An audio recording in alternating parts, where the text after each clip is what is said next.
enseñoréate de la tierra. Y entonces Adán comenzó a poner nombre a los animales. Así que si no te gusta el nombre de la foca, piña pues, porque la puso Adán. Adán vio a los animales, vio por ejemplo a la jirafa que tenía un cuello muy grande, y le puso, tú vas a ser jirafa. Y le puso al hipopótamo, hipopótamo, en inglés hippopotamus. También le puso al lobo, lobo, a la hormiga, hormiga, a la araña, araña,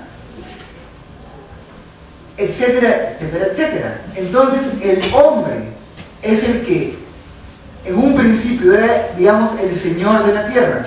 ¿Qué pasó cuando Adán y Eva pecaron? El señorío de la tierra le fue quitado al hombre.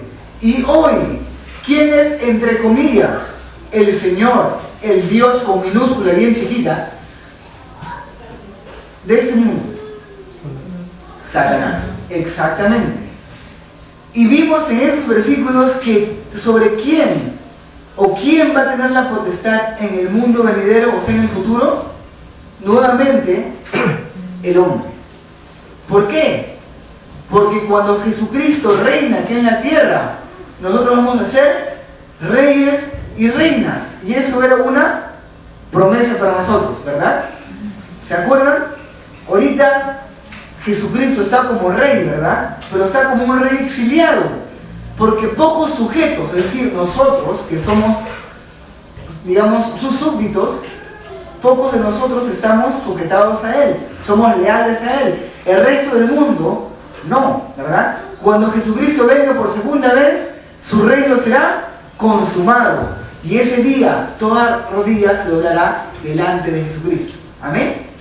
Amén. Eso sí puede decir amén, ¿sí o no? Porque amén significa así sea, ¿verdad? No es que estén viendo algunas cosas medio raras, no. Ya.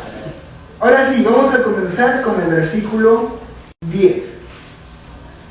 Dice, porque convenía a aquel por cuya causa, íbamos el 10, ¿no? Nos quedamos en el 9. No, yo me equivoqué, ¿no nos quedamos? En el 9, no, ya, vamos a ver el 10. Porque convenía a aquel por cuya causa son todas las cosas.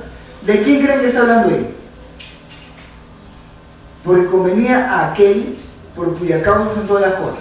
¿Quién es el creador de todo? Dios, ¿ya? Ok, Dios. Y por quien todas las cosas subsisten, o sea, Dios, que, habiendo de llevar muchos hijos a la gloria, perfeccionase por aflicciones al autor de la salvación de ellos, o sea, a Jesucristo. Este versículo se refiere a lo siguiente, que hoy el Señor está llevando a muchos hijos a la gloria. Es decir, por causa de nuestra predicación, otras personas se arrepienten y vienen a los pies de Jesucristo. ¿Se acuerdan que hablamos de la glorificación? Que era el acto que era en el futuro. ¿Se acuerdan que la semana pasada hablamos del rapto? Cuando, digamos, nuestro cuerpo iba a descender y en ese momento íbamos a ser transformados. Y quedamos en que no sabíamos cómo iba a ser nuestro cuerpo. ¿Se acuerdan? Muy bien. Por eso dice que está llevando a muchos hijos a la gloria que va a ser futuro. Versículo 11. Acá vamos a quedarnos un ratito.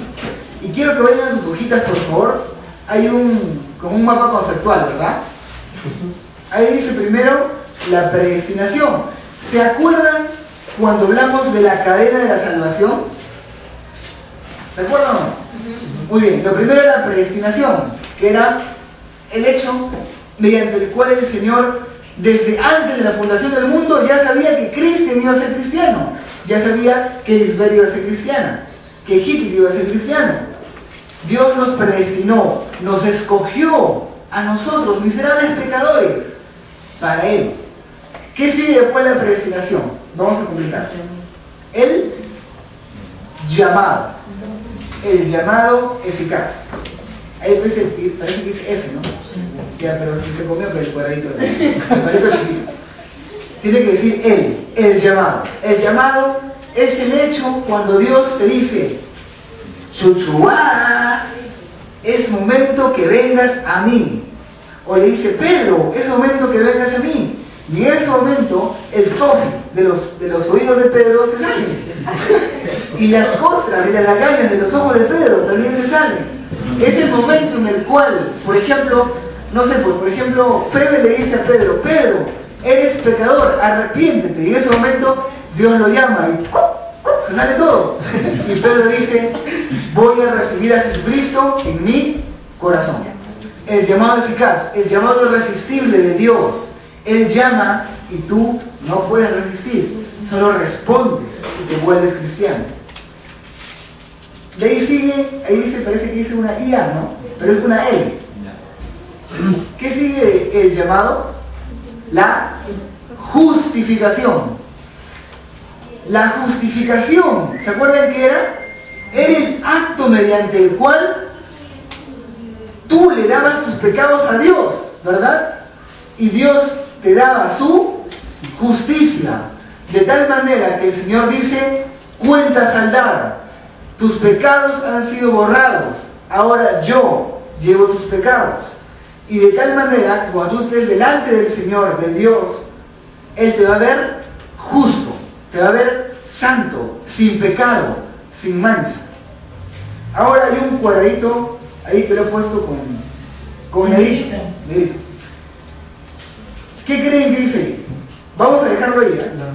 Y lo que sigue después vamos a completar. O sea, dejen el cuadradito negrito y siguen abajo. ¿Qué sería ahí? La glorificación. ¿Ya? Luis, ¿nos engañaste? No, no les engañé. Hay una cosa ahí que falta, que es lo que vamos a hablar en estos momentos. Versículo 11. Porque el que santifica y los que son santificados, de uno son todos. Hasta ahí nomás, ¿ya? Versículo 11.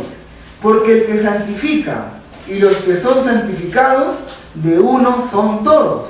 Antes de ver el versículo de qué se trata, vamos a ver qué es la santificación. Ya, entonces en ese cuadradito, por favor, pongan la santificación. ¿Qué cosa es la santificación? Está dentro de la cadena del plan de salvación.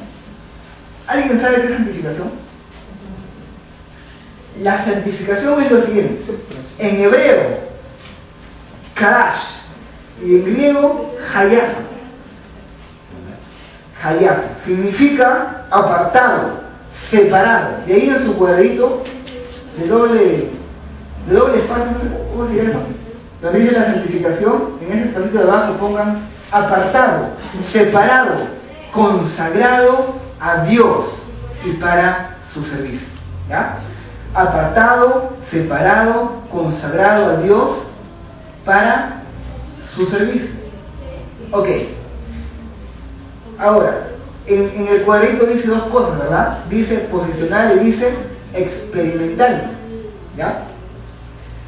Hay dos tipos de santificación. ¿Ya? Obviamente la Biblia no va a decir eso, ¿no? Pero, o sea, por ejemplo, la Trinidad. En la Biblia dice, habla de la Trinidad. Habla, pero no dice la Trinidad. ¿O quién cree que dice la Trinidad? No dice la Trinidad. Habla de la Trinidad. Muy bien. Acá en la Biblia habla de dos tipos de santificación. Y los teólogos, digamos, le han puesto los nombres. ¿Qué es la santificación posicional? La santificación posicional es la consecuencia de la justificación. O sea, por ejemplo, ¿ya? A ver, Pedro ha sido justificado. Imagínense, ¿ya? Yo soy Cristo. No, ya, no, mejor no se imaginen. O ya.